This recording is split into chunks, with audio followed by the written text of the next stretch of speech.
عزیز دوستو، بزرگوں اور بھائیوں، اللہ تبارک و تعالیٰ کی قدرت کاملہ ہوتی ہے کہ جب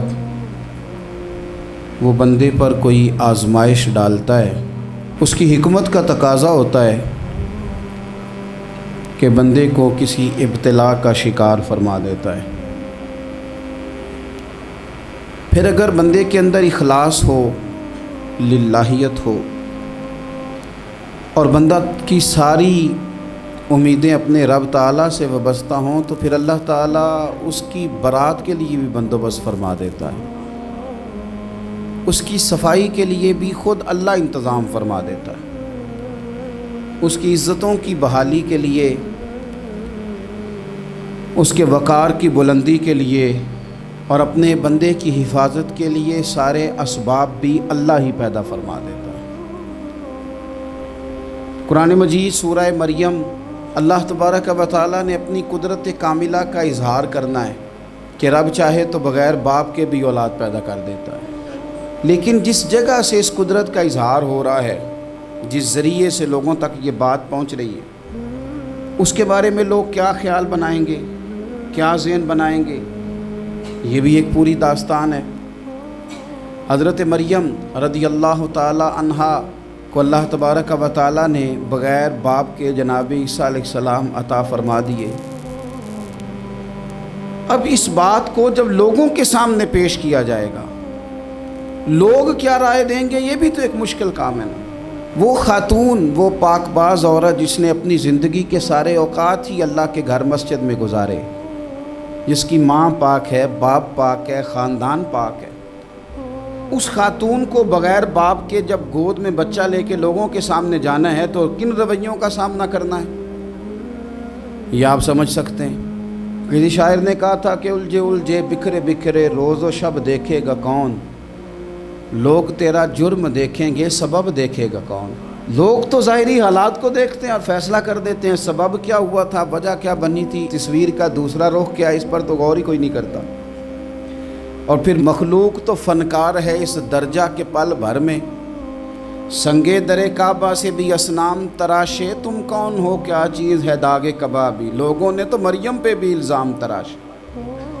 بڑے بڑے باعزت باوقار لوگ، اور ذرا سا کہیں کوئی نقطہ لوگوں کو نظر آتا ہے تو لوگ اس نقطے کو بہت بڑا قصہ بنا لیتے ہیں، بہت زیادہ داستان سرائی کرتے ہیں، نیک لوگوں کو بڑی تکلیف پہنچاتے ہیں۔ لیکن اگر وہ شخص سچا ہے اور اپنے رب کی بارگاہ میں وہ صاف ہے تو پھر اسے زیادہ وضاحتیں دینے کی ضرورت بھی نہیں، اور ویسے بھی جب لوگ بہت زیادہ مخالفت کر رہے ہوں تو وضاحتیں دینا کام بھی نہیں آتا، اس وقت صفائی دے کے انسان مزید الجھتا چلا جاتا ہے۔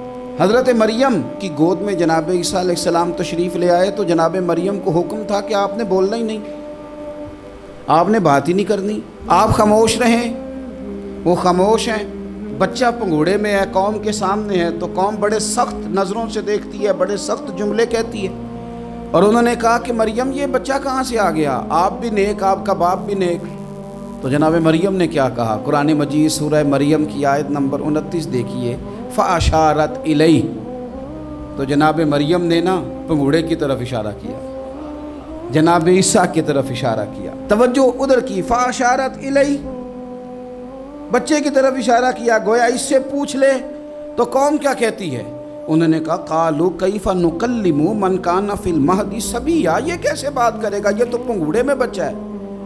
پنگوڑے میں بچے بھی کبھی بولے ہیں، وہ بولتے ہیں بھائی، پر جب رب چاہے، اور جب اللہ اپنے بندوں کو صاف کرنا چاہے، اور جب رب اپنے بندوں کی عزتوں کا محافظ بنے تو بچے پنگوڑوں میں بھی بولتے ہیں۔ جناب یوسف کے لیے بھی بولا تھا، جناب عیسیٰ بھی پنگوڑے میں بولے تھے، جناب جریج کے لیے بھی بولا تھا، بچے بولتے ہیں، لیکن کب، جب رب چاہے۔ کیسے بولے گا، یہ تو پنگوڑے میں ہے۔ لیکن جب انہوں نے دیکھا نا بچے کی جانب، آپ نے منہ سے نہیں کہا، وہاں تو حکم تھا چپ رہنا ہے، وہ خاموش تھی، پنگوڑے کی طرف اشارہ کر کے کہا اس سے پوچھ لو جو پنگوڑے میں ہے۔ تو جناب عیسیٰ پنگوڑے سے بولے اور سیدھے ہاتھ کے اشارے کر کر کے بولے، کیا کہتے ہیں، فرمانے لگے قال انی عبد اللہ۔ عیسائیوں نے کل کلاں کو کہنا تھا نا وہ اللہ کے بیٹے ہیں، تو انہیں بات یہاں سے شروع کی، کہنے لگے لوگوں سنو میں اللہ کا بندہ ہوں۔ بات شروع یہاں سے کی، جو کل بات ہونی تھی آج اس کا اظہار کیا، کہنے لگے انی عبد اللہ، میں اللہ کا بندہ ہوں، آتانی الکتاب، مجھے کتاب دی گئی ہے، وجعلنی نبیّا، اور رب نے مجھے نبی بنا کے بھیجا ہے۔ 10 منٹ پہلے جناب مریم کے بارے میں رائے لوگوں کی اور تھی، اور 10 منٹ کے بعد اور تھی۔ 5 منٹ پہلے باتیں اور تھیں، اور 5 منٹ کے بعد باتیں اور تھیں۔ جب رب بندوبست کر دے، جب اللہ اہتمام کر دے، میرے بھائی ضروری تو نہیں کہ ہم پریشان ہی رہیں کہ یار یہ کام میں نے کیا نہیں، میرے کھاتے ڈال دیا گیا، یار اس جرم کا میں مجرم ہی نہیں اور میرے منہ پہ سیاہی ملنے کی کوشش کی جا رہی، یہ میرا کھاتا ہی نہیں اور لوگ مجھے تکلیف دے رہے ہیں۔ ضروری نہیں کہ آپ ہی وضاحت کریں، میرا رب بھی بندوبست فرما دیا کرتا ہے۔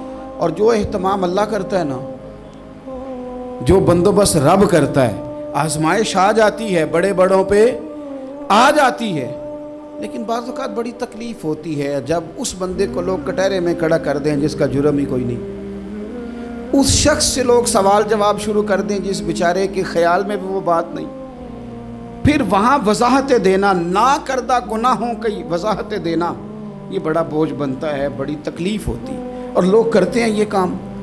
پھر اللہ تعالیٰ جب بندوبست فرمائے، صحیح بخاری میں حضرت جریج کا ذکر فرمایا، جریج نفل پڑھ رہے تھے، ماں نے آواز دی، وہ آ نہیں سکے، نماز میں تھے، ماں ناراض ہو گئی، اس نے ہاتھ اٹھا کے کہا اللہ یہ اتنی دیر تک مرے نہ جب تک کسی بری عورت کا منہ نہ دیکھ لے۔ کسی اور کی دعا کے لیے سند نہیں ہے کہ وہ تیرے حق میں ضرور قبول ہوگی، لیکن ماں باپ کی دعا کے لیے میرے نبی پاک نے سند بیان کی ہے۔ سید عالم صلی اللہ علیہ وسلم فرماتے ہیں جب بھی ماں باپ اولاد کے لیے ہاتھ اٹھاتے ہیں رب ضرور قبولیت کا شرف عطا کرتا ہے۔ تو جہاں سند موجود ہے نا، کچھ افتتاح ابا جی سے بھی کرا لینے چاہیے، کچھ کام شروع کرنے سے پہلے صرف اماں سے ہی دعا کرا لینی چاہیے، یہ والا افتتاح بھی بڑے کام کا ہے کیونکہ یہاں سند بیان کر دیا میرے نبی کریم۔ تو جناب جریج کی ماں ناراض ہو گئی، کہنے لگی اللہ اس نے میری بات نہیں سنی، اب تھے تو وہ نیک، لیکن رب کریم کی حکمت کا تقاضا ہے، ماں کی دعا کو بھی قبول کرنا تھا، اللہ نے آزمائش میں مبتلا کر دیا۔ والدہ تو چلی گئیں، وہ ایک خیمے میں، ایک کٹیا میں، ایک جھونپڑی میں عبادت کرتے تھے، اللہ کو یاد کرتے تھے، رب رب کرتے تھے، اور لوگ ان کی بڑی تعریف بھی کرتے تھے، لوگ ان کے ارادت مند بھی تھے، عقیدت مند بھی تھے، اہل محبت بھی تھے۔ ایک عورت آ گئی، بس وہ اللہ کی حکمت پوری ہونی تھی، اس نے آ کے پہلے تو انہیں اپنی طرف مائل کرنا چاہا، جب نہ مائل ہوئے تو الزام لگا دیا۔ یہ ہمارے دور کا تقاضا ہے، لوگ پہلے آپ کو اپنے حق میں قائل کرتے ہیں، اپنی فرما برداری میں لانا چاہتے ہیں، اگر آپ نہیں آتے تو پھر وہ آپ کو مجرم قرار دے دیتے ہیں، یا میرے ساتھ چل ورنہ پھر میں تیرے خلاف پراپوگنڈا کروں گا۔ دو ہی باتیں، پہلے اس نے قائل کیا، جب جناب جنید قائل نہ ہوئے تو اس نے قریب ایک چرواہا تھا، اس چرواہے کے ساتھ جا کے منہ کالا کیا، مقررہ وقت پہ بچہ پیدا ہو گیا، لوگوں نے کہا کس کا ہے، کہنے لگی اس خانقاہ میں، اس حجرے میں عبادت کرنے والے کا ہے۔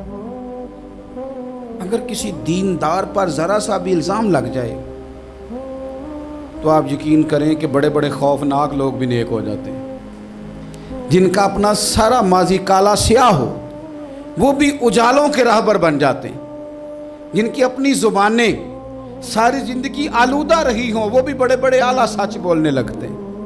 اعلیٰ کچے میرے مکان کی دیوار کیا گری، لوگوں نے تو میرے صحن میں رستے ہی بنا لیے۔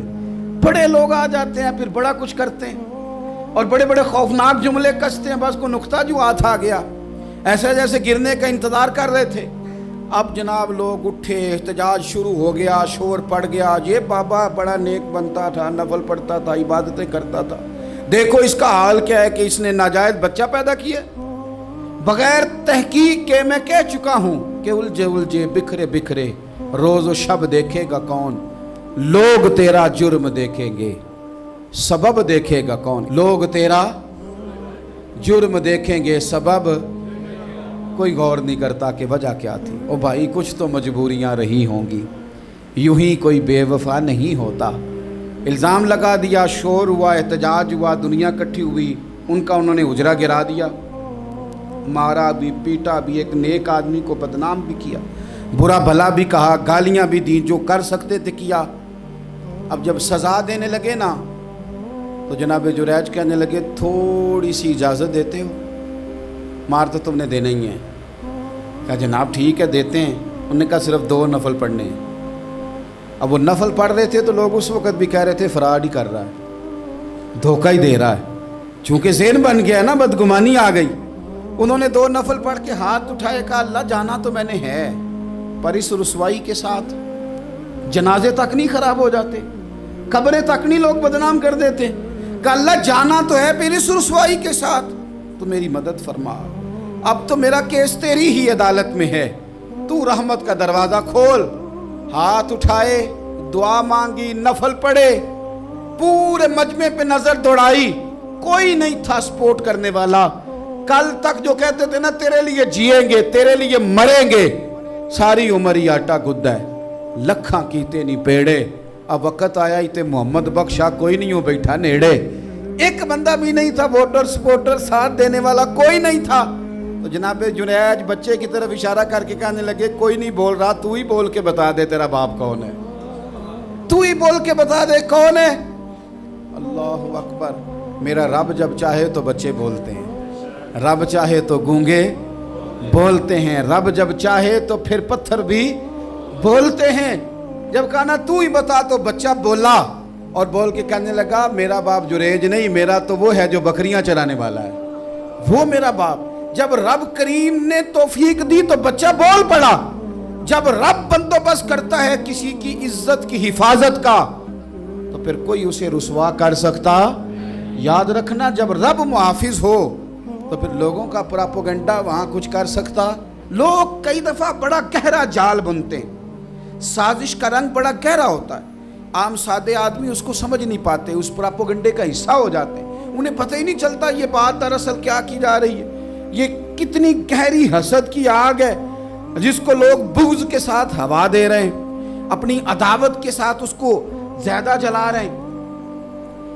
حضرت سیدنا عائشہ صدیقہ رضی اللہ تعالیٰ عنہ بیان کرتی ہیں، اور لطف کی بات یہ بھی بخاری میں موجود ہے۔ میں نے جناب جنید کا قصہ عرض کیا تو بخاری سے، یہ عرض کر رہا ہوں تو بخاری سے۔ یہ واقعہ میں حضور کی امت کے کسی ولی کا بیان کرتا تو لوگوں نے کہنا تھا ہماری سمجھ میں ہی نہیں آتا۔ بعض لوگوں کا خیال ہے کہ داتا صاحب کی کرامت بھی نبی پاک کی بیان کریں۔ وہ خدا کے بندوں کو خیال کرو، داتا صاحب تو کئی 100 سال بعد آئے ہیں، وہاں اگر کوئی کرامت ہوگی تو حضور بیان کریں گے۔ اگر نبی کریم نے پچھلے بنی اسرائیل کے ولیوں کی کرامتیں بیان کر کے تمہیں بتائی ہیں تو اس کا معنی یہ ہے کہ اگر وہاں اللہ یہ شان عطا کر سکتا ہے تو تم تو امتوں کی سردار امت ہو، ان پر تو نیرا فضل ہے، تم پر تو رب کا فضل کبیر ہے۔ تو بس لوگ سمجھنے کو تیار نہیں، پچھلوں کی مان لیتے ہیں۔ جناب آصف بن برخیہ کی کرامت جو سورہ نمل میں آئی وہ تو مانیں گے، پر غوث پاک کی کرامت یہ پتہ نہیں عجیب فلسفہ ہے، اور کس طرح کا فلسفہ ہے یہ سمجھ سے بالاتار ہے کہ بنی اسرائیل کا کوئی ولی ہو تو اس کی کرامت ہو سکتی ہے اور نبی پاک کی امت کا ہو تو اس کی ہو ہی نہیں سکتی۔ کیا معنی ہے اس بات کا؟ اور لوگ ہیں کہ داد و تحسین دے رہے ہیں، واہ واہ کر رہے ہیں۔ اللہ تعالیٰ سمجھنے کی توفیق عطا فرمائے۔ حضرت عائشہ صدیقہ رضی اللہ تعالیٰ عنہ فرماتی ہیں ایک عورت تھی اور اسے نبی پاک صلی اللہ تعالیٰ علیہ وسلم نے وہ کلمہ پڑھ کے مسلمان ہوئی، مدینہ طیبہ آ گئی تو حضور نے مسجد نبوی شریف میں اس کے لیے مکان، ایک سادہ سا کمرہ ساتھ مسجد کے بنوا دیا، وہیں رہنے لگی۔ اکثر وہ سیدہ طیبہ کے پاس آتی تو حضرت عائشہ صدیقہ رضی اللہ تعالیٰ عنہ فرماتی ہیں وہ بڑی باتیں سناتی اور آخر میں کہتی وہ ہار والا دن بھی بڑا عجیب دن تھا، اور میرے رب کی قدرتوں کا دن تھا، وہ بھی بڑا عجیب دن تھا۔ سیدہ عائشہ صدیقہ رضی اللہ تعالیٰ عنہ ایک دن فرمانے لگی کہ تو ہار والے دن کا بڑا ذکر کرتی ہے، وہ کیا دن تھا؟ تو خاتون کہنے لگی اماں جی وہ دن تھا جب میرے رب پر بھروسہ اور مضبوط ہو گیا، جس دن میرا اپنے رب پر توکل اور بڑھا، میرے ایمان میں یقین میں اور پختگی آئی۔ کہنے لگی میں ایک گھر کی کنیز تھی، نوکرانی تھی، اس گھر میں ایک بچی تھی جس کے پاس سونے چاندی ہیرے جواہرات کا ہار تھا۔ اس زمانے میں نا چمڑے کے اوپر لوگ ہیرے جواہرات لگاتے تھے، کئی دفعہ سرخ رنگ کے چمڑے پہ لگائے جاتے تھے، وہ بچی پہنتی تھی تو کہتی ہوں بچی کے اس نے اتار کے رکھا یا اس سے گرا وہ ہار تو چیل اسے اٹھا کے لے گئی گوشت سمجھ کے اور میرے سامنے اٹھا کے لے گئی۔ گھر والوں نے مجھ سے پوچھا، یہ بخاری میں موجود ہے، گھر والوں نے پوچھا مجھ سے کہ وہ ہار کہاں ہے، تو میں نے کہا چیل اٹھا کے لے گئی۔ گھر میں کچھ چوری ہو جائے تو سب سے پہلا الزام کس پہ لگتا ہے؟ ملازمین پہ۔ کہتے ہیں انہوں نے مجھے بڑا مارا، بڑی تکلیف دی، حتیٰ کہ میری شرمگاہ تک کی تلاشی لی، میری عزت اتنی خراب کی میں بتا نہیں سکتی۔ میں نے اپنی زندگی میں ایک واقعہ دیکھا، ایک امیر گھر میں چوری ہو گئی، ملازم کو اتنا مارا کہ وہ چارپائی پہ پڑ گیا، پولیس والوں سے اتنی مار پروائی گئی کہ وہ بیچارہ چارپائی پہ پڑ گیا، اور پھر وہ اتنا بیمار ہوا اور کچھ دنوں کے بعد پتہ چل گیا کہ چور تو اپنا بیٹا ہے ان کا۔ پھر اس کا انتقال ہو گیا۔ اب وہ سیٹھ صاحب اور گھر والے آ کے مرنے والے کے کان میں معافیاں مانگ رہے ہیں، کان میں۔ تو میں نے ان سے پھر کہا تھا کہ یہ تو اب چلا گیا ہے، تمہارا زور چلتا تھا نا، تو تم نے قانون خریدا اور تم نے اسے جتنا ہو سکا تم نے اسے مار پڑوائی، تمہارے پاس جو عدالتیں تھیں تم نے وہاں کارروائی کی، اب ایک عدالت قیامت کے دن لگے گی۔ یہ کمزور تھا نا، کچھ کر نہیں سکا۔ میرے نبی پاک صلی اللہ علیہ وسلم نے فرمایا، سن لو، اگر سینگ والی بکری نے بغیر سینگ والی بکری کو تکلیف دی ہوگی نا، تو قیامت کے دن اسے بھی بدلہ دینا پڑے گا، کہ تیرے پاس سینگ تھے اور تو نے اسے مارا تھا۔ وہ خاتون عرض کرتی ہے سیدہ عائشہ کی خدمت میں کہ مجھے بڑا مارا، مجھے تکلیف دی، میں کہہ رہی تھی کہ میرے سامنے چیل لے گئی ہے، پر وہ نہیں مان رہے تھے، اماں جی انہوں نے مجھے بڑا مارا۔ حضرت عائشہ صدیقہ کہتی ہیں پھر کیا ہوا؟ کہنے لگی اماں جی جب کوئی میرا مددگار نہ رہا، مجھے تکلیف دے رہے تھے، رسوا کر رہے تھے، تو میں نے اپنے رب سے مدد چاہی، میرے رب کی طرف میں نے توجہ کی، میں نے کہا مالک اب تو ہی میرا مددگار ہے۔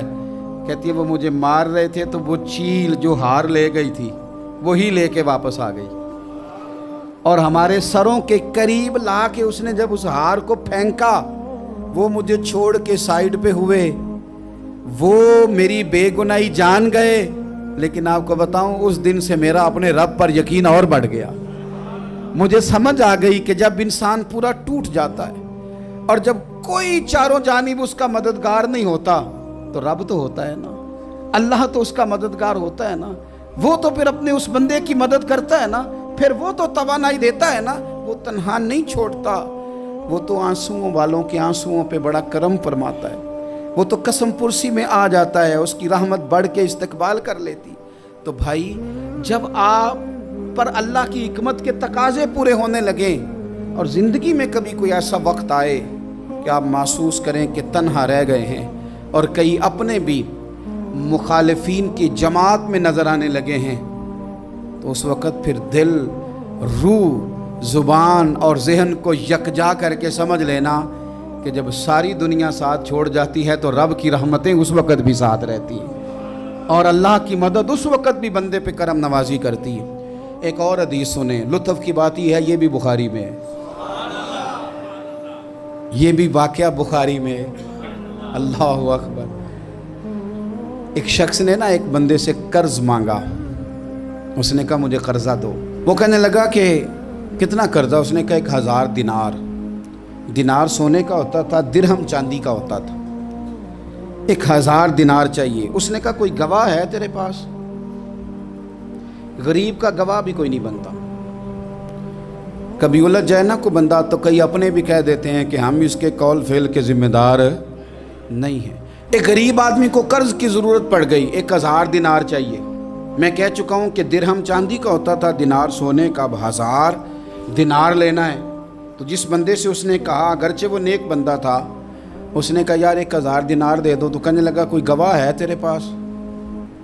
وہ کہنے لگا غریبوں کا گواہ کون ہوتا ہے؟ ہاں ایک گواہ ہے۔ کہا کون؟ کہا میرا رب، وہ تیرے اور میرے بیچ گواہ ہے۔ اس نے کہا کوئی کفیل، اگر تو پیسے نہ دے سکے تو وہ بعد میں دے دے، یا تجھے کچھ ہو جائے تو وہ دے دے۔ اس نے کہا کفیل بھی میرا اللہ ہی ہے، میرے پاس اگر ہے تو رب کریم کا نام ہے، اگر اعتماد کر سکتا ہے تو کر لے۔ بندہ نیک تھا، اس نے کہا رب کے نام پہ، رب کی کفالت پہ، اللہ کو گواہ بنا کے میں تیار ہوں تجھے 1000 دینے کو۔ اس نے 1000 دینار دے دیا، وقت واپسی کا طے ہو گیا، وہ چلا گیا پیسے لے کے۔ اس نے پوری محنت کی، کہ میں نے وقت پہ پیسے لوٹانے، پوری محنت بھی کر لی، اللہ نے مدد بھی کر دی، پیسے بھی اس تاریخ کو اسے مل گئے، بعض لوگوں کا تو لوٹانے کا دل ہی نہیں نہ ہوتا۔ فرمایا حدیث پاک میں کہ تو لوٹانے کا ارادہ کر، رب تیری مدد بھی فرمائے گا۔ لیکن یہاں بہت سارے لوگ کہتے ہیں خیر ہے، ارادہ ہی نہیں، تو پھر جس طرح کا بندے کا گمان ہو رب بھی اسی طرح کا معاملہ فرماتا ہے۔ اس نے پیسے جمع بھی کر لیے اور واپس دینے کو تیار بھی ہو گیا، لیکن رستہ بحری جہاز کا تھا، کشتی کا تھا، دریا کے رستے واپس آنا تھا۔ اب وہ جب آ گیا دریا کے کنارے تو بڑی کوشش کی، پر وہاں اسے کوئی کشتی نہیں ملی۔ وقت پہ پیسے لوٹانے ہیں، سفر کرنا ہے، اب سواری میسر نہیں ہے۔ سوچ سوچ کے پریشان تھا کہ میں نے تو اللہ کے نام پہ لیے۔ اچانک دل میں ایک تجویز آئی، اس نے ایک لکڑی لی، لکڑی کو اندر سے کھولا، 1000 دینار اس میں بھرا، بخاری پڑھ رہا ہوں، اور ساتھ ایک خط بھی لکھا کہ یار میں پیسے پہنچانا چاہتا تھا پر مجھے کوئی چیز نہیں ملی دریا کے اس پار آنے، اللہ کے نام پر تیری طرف روانہ کر رہا ہوں۔ اور یہ کہہ کہ وہ لکڑی دریا میں رکھ دی، وہ لکڑی ڈوب گئی ہے، واپس آ گیا۔ وہ جس نے پیسے لینے تھے وہ عین مقررہ وقت پر دریا کنارے آیا۔ صبح سے سر شام تک اس نے انتظار کیا، دل ڈھلنے لگا تو دل میں خیال آ گیا کہ یار نہیں، اس نے دینے ہی نہیں، جھوٹا وعدہ کر گیا، پہنچا ہی نہیں وقت پہ۔ اب جب واپس لوٹنے لگا تو اچانک دریا میں ایک لکڑی تیرتی ہوئی دکھائی دی، کہنے لگا لے جاتا ہوں، شام کو روٹیاں پکانے کے کام آئے گی، ایندھن بنا کے جلا لوں گا، ہنڈیا پک جائے گی۔ لکڑی اٹھا کے جلانے کے لیے گھر لایا، گمان تھا کہ وہ نہیں آیا وعدہ کر کے، اللہ کو کفیل اور وکیل بنا کے اور گواہ بنا کے پھر بھی نہیں آیا۔ لکڑی لے کے گھر گیا، بخاری ہے، اور جب اس کو چیرا نہ کہ میں اس کی آگ جلاؤں گا، کھولا تو اندر سے 1000 دینار بھی نکل آیا، خط بھی نکل آیا۔ اب ذرا سمجھنا، اس کے دل میں بات کس نے ڈالی کہ تو لکڑی میں پیسے ڈال دے؟ اللہ نے۔ اس بندے کو مقررہ وقت پہ کنارے بھیجا کس نے؟ لکڑی صرف اسی کے ہاتھ آئی تو یہ بندوبست کیا کس نے؟ اللہ نے۔ گھر جا کے چیری تو پیسے بحفاظت اس تک پہنچائے کس نے؟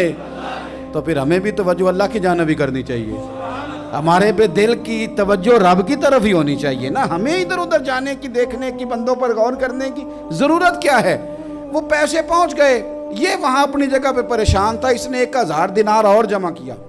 پھر دوبارہ ایک دن دریا کنارے آیا، کشتی مل گئی، بیٹھ کے اپنے اس بھائی کے پاس آیا، کہنے لگا دیکھنا مجھ پر بدگمان نہ ہونا، پیسے اس تاریخ کو بھی جمع کر لیے تھے، دریا پہ آیا تھا پر کشتی نہیں ملی تھی، پھر میں نے نا لکڑی میں ڈال کے خط ڈال کے تیری طرف بھیج بھی دیے تھے، لیکن آج میں پھر لے کے آ گیا ہوں۔ وہ کہنے لگا خوش ہو جا، جس رب کو تو نے میرا اور اپنا گواہ بنایا تھا اس رب نے میرے تک پہنچا بھی دیے ہیں۔